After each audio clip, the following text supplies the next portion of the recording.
Hello વિદ્યાર્થી મિત્રો, ધોરણ 12ના ફિઝિક્સના વિડીયો લેક્ચરમાં આપ સૌનું હાર્દિક સ્વાગત છે. તો લાસ્ટ વિડીયો લેક્ચરની અંદર આપણે જે ચેપ્ટર નંબર 13 હતું એ પૂર્ણ કર્યું. આજે આપણે નવા ચેપ્ટરની શરૂઆત કરશું, ચેપ્ટર નંબર 16, બરાબર, એટલે કે સેમિકન્ડક્ટર્સ. ઓકે,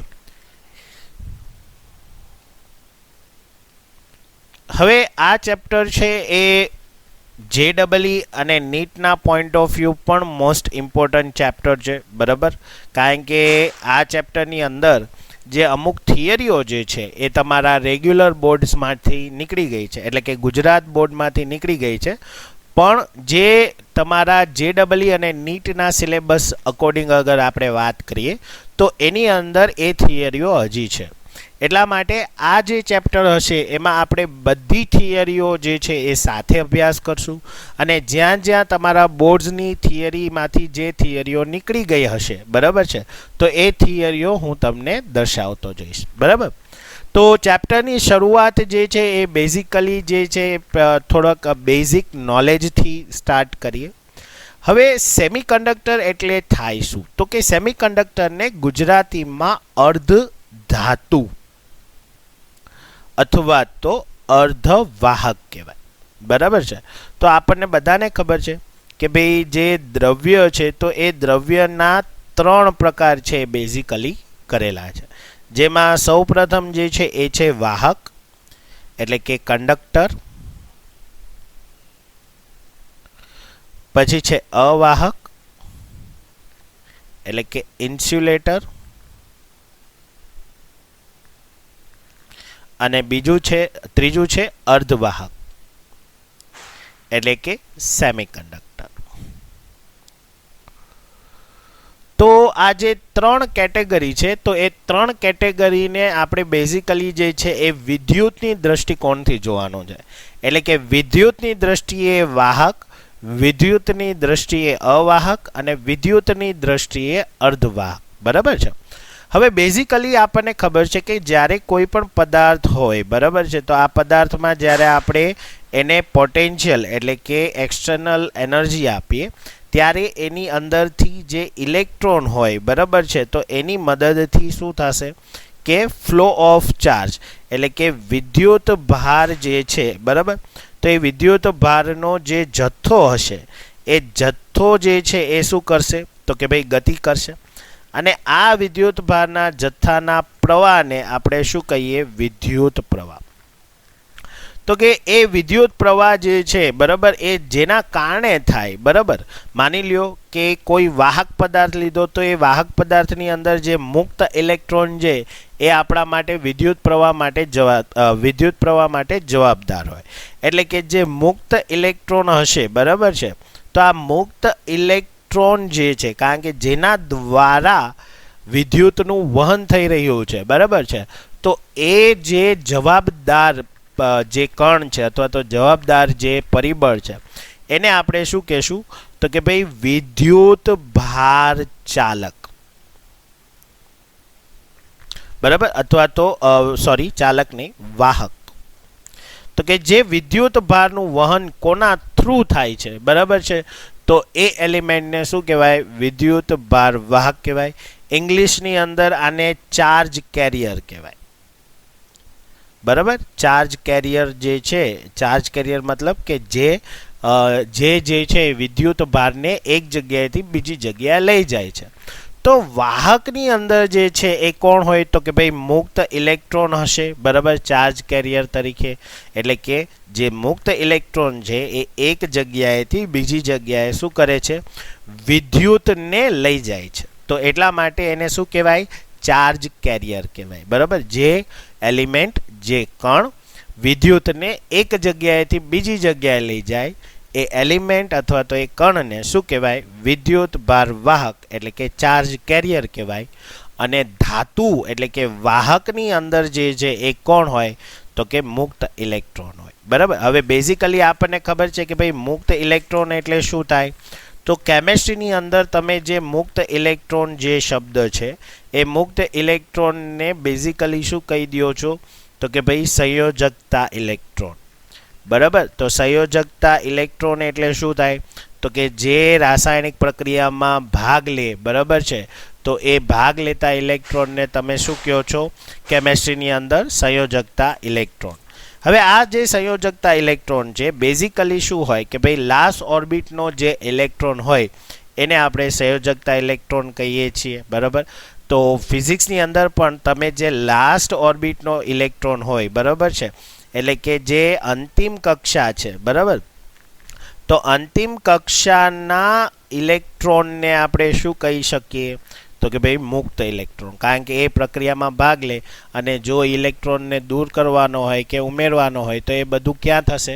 તો કે ભાઈ અંતિમ કક્ષાની અંદર થતું હશે. બરાબર. તો એટલા માટે આપણે એને શું કહીએ? મુક્ત ઇલેક્ટ્રોન. તો જ્યારે અગર વાહકની વાત કરીએ તો વાહકની અંદર જે છે સૌથી પહેલાં તો એ વિદ્યુતનો શું હોય? તો કે ભાઈ સુવાહક હોય. બરાબર.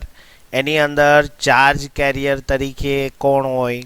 તો કે ભાઈ ચાર્જ કેરિયર તરીકે બેઝિકલી મુક્ત ઇલેક્ટ્રોન હોય. બરાબર. હવે મુક્ત ઇલેક્ટ્રોન હશે, બરાબર. હવે તમે વિચારો વિદ્યુતનો સુવાહક હોય એટલે બેઝિકલી એનો અવરોધ કેવો હશે? ઓછો. બટ જ્યારે તમે તાપમાન વધારશો, બરાબર, તમે વિચારો કે ભાઈ તાપમાન વધ્યું તો તાપમાન વધશે એટલે કણો વચ્ચે જે ઉષ્મીય દોલન છે, બરાબર, તો ઉષ્મીય દોલન છે એ શું થાય? વધશે. ઉષ્મીય દોલન એટલે શું થાય કે જે કણ જે હશે, બરાબર, ઇન્ટરમોલેક્યુલ, તો એનું વાઇબ્રેશન છે એ શું થાય? વધે. હવે વાઇબ્રેશન જેવું વધે એટલે શું થાય? તો કે જે બંધ હશે એ બંધ જે છે એ તૂટી જશે. હવે જેવા બંધ તૂટશે તો જે અંદરો અંદરની અથડામણ છે એ અથડામણ જે છે કણો કણો વચ્ચેની અથડામણ તો એ વધશે. હવે કણો કણો વચ્ચેની અથડામણ વધે એટલે કે જે ગીચતા છે એ ગીચતા વધે અને જેમ ગીચતા વધે એમ વિદ્યુત પ્રવાહનું મૂલ્ય શું થશે? ઘટશે. અને જેમ વિદ્યુત પ્રવાહનું મૂલ્ય ઘટે એમ અવરોધ જે હશે એ અવરોધ શું થશે? વધશે. તો જ્યારે મેં એક તાપમાન જે છે એ તાપમાનનો પેરામીટર વધાર્યો તો એની સાથે સાથે વિદ્યુત પ્રવાહ ઘટ્યો, અવરોધ વધ્યો, અવરોધકતા વધી અને જે કંડક્ટિવિટી છે, બરાબર છે, તો એ કંડક્ટિવિટી એટલે કે સિગ્મા એટલે કે વાહકતા શું થઈ ગઈ? ઘટી ગઈ.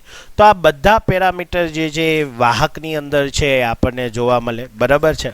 અને એટલા માટે જ જે છે એ આપણે આ ચેપ્ટર સ્ટડી કરીએ છીએ. કારણ કે આપણો એક મોટો જે ડિસએડવાન્ટેજીસ છે એ શું છે? તો કે ભાઈ તાપમાન. હવે આપણને બધાને ખબર છે કે જેટલા પણ ઇલેક્ટ્રોનિક્સ ડિવાઇસ છે તો એની અંદર જે સર્કિટ હોવાનો છે તો સર્કિટની અંદર કરંટ ફ્લો તો થશે. તો કરંટ ફ્લોના હિસાબે I²RT પ્રમાણે શું થાય? તો કે તમારી ઉષ્મા ઉર્જા વધવાની જ છે. કારણ કે પ્રવાહ વધ્યો એટલે ઉષ્મા વધશે. ઉષ્મા વધશે તો ઉષ્માના સ્વરૂપે જે વ્યય હશે એ પણ વધશે.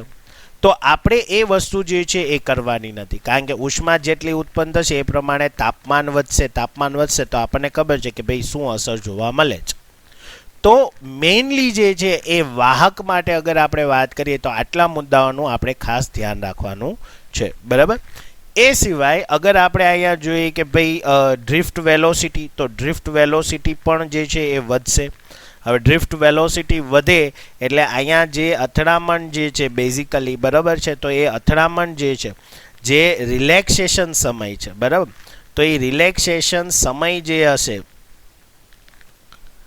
બરાબર, તો એ રિલેક્સેશન સમયમાં જે છે એ પણ શું થાય? વધારો થશે. એટલે ડ્રિફ્ટ વેગ છે એ બેઝિકલી ઘટશે. સોરી હા, કારણ કે I છે એ તમારો ઘટે છે તો I બરાબર આવડે ને થાય. તો આવડે ને ના કમ્પેરેટિવમાં I છે ડાયરેક્ટલી VDના પ્રપોઝનલમાં હોય. એટલે તમારો રિલેક્સેશન સમય જે છે એ શું થઈ જશે? તમારો વધી જશે. હવે જેવો એ વધી ગયો, બરાબર, અંદરો અંદરની અથડામણ જે વધી જશે એટલે જે અંદરો અંદરની ભટકાવાનો જે સમય છે, બરાબર છે, તો એ સમયમાં પણ જે છે એ ફેરફાર થશે ને એના અકોર્ડિંગ જે ડ્રિફ્ટ વેલોસિટી છે એ પણ તમારો શું થશે? મૂલ્ય જે છે એ ચેન્જ થશે. બેઝિકલી જે છે એ આટલા પેરામીટર ખાસ યાદ રાખવાના છે. બરાબર છે. કે આપણે અથડામણના બેઝ ઉપરથી નહીં પણ જે ટેમ્પરેચર છે એના બેઝ ઉપરથી કેલ્ક્યુલેશન કરવાની રહેશે. બરાબર. તો આ રીતે જેટલા પણ પેરામીટર મેં જે કીધા આ જે છે એ ખાસ તમારે JEE અને નીટ માટે મોસ્ટ ઇમ્પોર્ટન્ટ શોર્ટકટ છે જે આપણને વારંવાર છે એ પૂછાય છે. બરાબર કે ભાઈ તાપમાન વધવાથી પ્રવાહમાં શું ફેરફાર થાય, અવરોધમાં શું ફેરફાર થાય, અવરોધકતામાં શું ફેરફાર થાય, વાહકતામાં શું ફેરફાર થાય. બરાબર.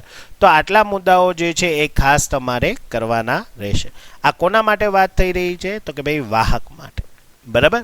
હવે એવી જ રીતે અગર આપણે જે અધાતુ મતલબ કે અવાહક છે તો અવાહક માટે તો જ્યારે આપણે વાત કરીએ તો એના માટે તો આપણને બહુ સિમ્પલ અને સાદું જ ખ્યાલ છે કે ભાઈ વિદ્યુતનું શું છે અવાહક છે. તો વિદ્યુતનું જ અવાહક છે તો એ આપણા માટે કોઈ કામનું નથી. વિદ્યુતના પોઈન્ટ ઓફ વ્યૂ કાંઈ કામનું નથી કારણ કે આપણો મેઇન જે પર્પઝ છે એ શું છે કે ભાઈ વિદ્યુતનું વહન વધે પણ એનો વ્યય જે છે એ ઉષ્મા સ્વરૂપે ઘટે. બરાબર. તો વિદ્યુતનો અવાહક જ છે એટલે એની અંદર જે વિદ્યુત ભાર વાહક એટલે કે ચાર્જ કેરિયર તરીકે જે કોઈ વસ્તુ નહીં હોય. બરાબર છે. કોઈ વસ્તુ નથી એટલા માટે જે વિદ્યુતનો શું છે અવાહક છે. બરાબર.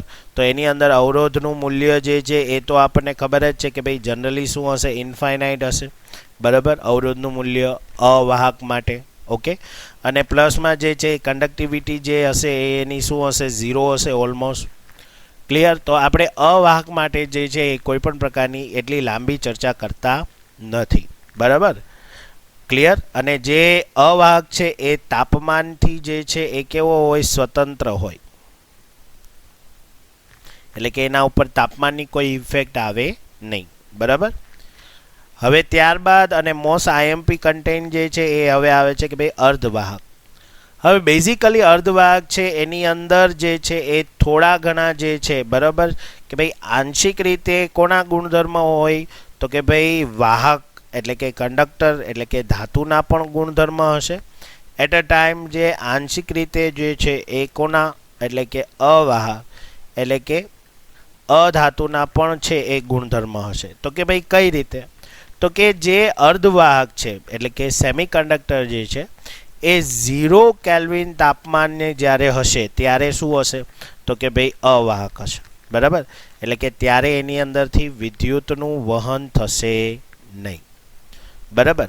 હવે શું થાય કે હવે જેમ તમે એનું તાપમાન વધારશો એટલે એની અંદર શું થશે કે ભાઈ ઉષ્મીય દોલન થશે. બરાબર. તો આ ઉષ્મીય દોલનના હિસાબે શું થાય કે જે બંધ છે બરાબર તો એ બંધ છે એ તૂટશે અને જેવા બંધ તૂટશે એટલે એની અંદર જે છે એ મુક્ત ઇલેક્ટ્રોન અને હોલ. બરાબર. તો આ બંને ઉત્પન્ન થાય. બરાબર. આ હોલ જે છે એ શું છે એ જ્યારે આપણે ચેપ્ટરમાં આગળ વધશું ત્યારે હું તમને સમજાવીશ. અત્યારે માત્ર આપણે અહીંયા જસ્ટ એને નામ પૂરતું જે છે એ યાદ રાખશું કે ઇલેક્ટ્રોન મુક્ત ઇલેક્ટ્રોન અને હોલની સંખ્યામાં વધારો થાય એટલે જેવું મુક્ત ઇલેક્ટ્રોન અને હોલની સંખ્યામાં વધારો થશે બરાબર છે એટલે શું થાય કે જેવું તાપમાન વધ્યું તો જે અવરોધ છે એ કેવો થશે ઘટશે. અવરોધ ઘટશે એટલે વિદ્યુત પ્રવાહ વધશે. વિદ્યુત પ્રવાહ વધશે એટલે વાહકતા વધશે અને વાહકતા વધશે એટલે અવરોધકતા ઘટશે. બરાબર. તો આ રીતે જ્યારે આપણે અર્ધવાહકની વાત કરીએ છીએ ત્યારે તાપમાન વધારતા એની અંદર અવરોધ છે ઘટે છે અને એટલા માટે જ જે સેમિકન્ડક્ટર છે એ આપણા માટે અભ્યાસનો ટોપિક થયો કે જે આપણે જોતું હતું એ મળ્યું કે ભાઈ જેટલી પણ સર્કિટ છે એની અંદર તાપમાન તો વધવાનું છે. તો તાપમાનના વધારાના સાથે જે છે એ શું થશે કે જેમ જેમ તમારું તાપમાન વધતું જશે તો એના કમ્પેરેટિવમાં તમારો અવરોધ છે એ ઘટતો જાય છે. બરાબર. અને એટલા માટે જે સેમિકન્ડક્ટર્સનો છે એ દિવસે ને દિવસે જે સર્કિટ્સની અંદર જે એનો ઉપયોગ છે એ વધુને વધુ કરવામાં આવે છે કે જેથી કરીને જે એનો વ્યય છે એ કેવો થઈ જાય ઓછો થઈ જાય. બરાબર. તો આ રીતે જે છે એ અર્ધવાહક જે છે એ અર્ધવાહક જે છે એ તાપમાનના ફેરફાર સાથે આટલા બેનિફિટ્સ આપે છે. પ્લસમાં અગર અહીંયા આપણે ચાર્જ કેરિયરની વાત કરીએ બરાબર એટલે કે વિદ્યુત ભાર વાહક તરીકે જે છે એ બે એલિમેન્ટ આવશે. એક તો મુક્ત ઇલેક્ટ્રોન અને સાથે સાથે હોલ.